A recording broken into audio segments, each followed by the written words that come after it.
Steven Spielberg, very pleased to meet you in London. The movie talks about the freedom of the press. Was it important for you to do this movie now with the Trump presidency? Well, I think the movie was important at any time, but there were certainly, at this period of time, a lot of people in the United States who are hearing with sort of new ears because, things are happening in my country having to do with the relentless attacks on our media, on all kinds of news sources that are printing the truth, but that this administration doesn't agree with.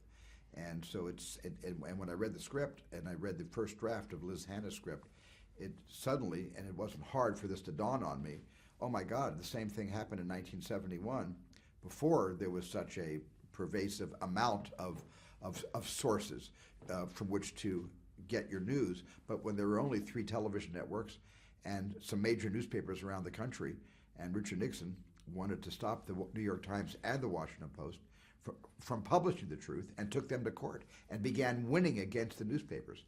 And this was the first time in our American history, especially when the New York Times was enjoined by Judge Murray Gerfine of the appellate court. This is the first time in American history since the Civil War that a newspaper was actually halted from publishing. And so there were all these interesting parallels, and I thought, well, now's the time to tell the story when people are aware of what's been happening. According to you, what's the power of a movie? It can awake the audience about a situation? Yeah, I think the power of the movie is also to show that it just takes a very few people to make critically important decisions. Decisions that can damage a nation and decisions that can sustain a nation in truth and freedom. Our democracy, our Constitution has been in place for well over 200 years, and yet it's fragile. I think Barack Obama said in a recent interview that democracy isn't fragile, but it is reversible. And I felt, in a sense, that this was a good time to show what could happen.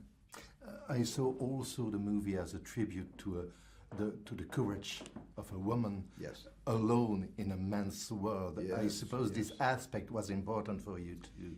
Yeah, it was, because it's something that has changed for the better, but not that much better, as you know. I mean, it was very. Katharine Graham was a real anomaly in the 1960s and 70s.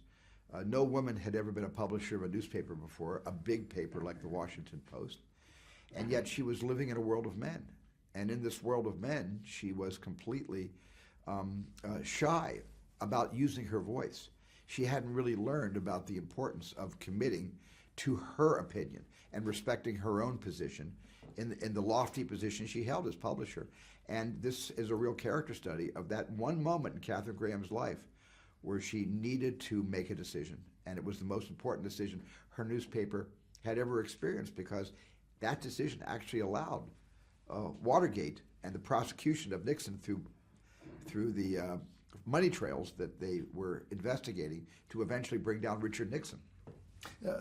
We see that the danger for a newspaper, for the press, it's not only political pressure, but it can be also economical pressure with the influence of the investors.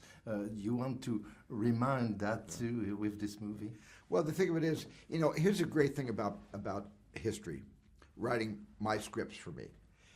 History is a better screenwriter than any of the screenwriters I could hire to write screenplays from our collective imaginations, because history actually put Katharine Graham in a very precarious position. She was trying to save her newspaper economically. It was not doing well. It was bleeding cash. It needed to go public.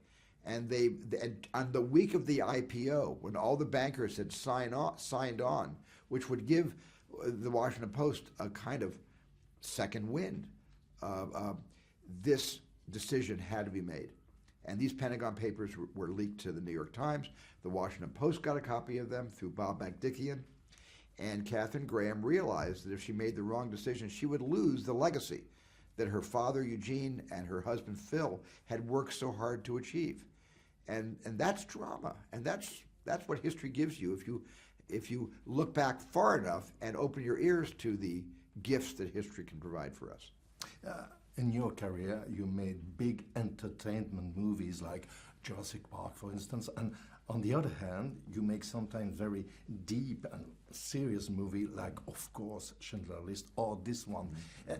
If you have to choose between the two films, there are the both sides of Steven Spielberg. Look, I would have told you about 15 years ago, I would have said, I'll always choose entertainment and fantasy and imagination. But as I get older, you know, and I'm more in tune with the world and with my own, what I could leave, you know, behind in terms of statements I can make. I'm not a protest director. I didn't protest much during the Vietnam War. I was too busy in college trying to make my little 8mm, 60mm movies. And so that kind of went over my head. But I'm doing a lot of catching up right now. And so if I had the choice right now, films like The Post are attracting me more than the other kinds of genres. Well, thank you so much for this encounter, and thank you for the movie. Thank you so much. Appreciate it. Thank you.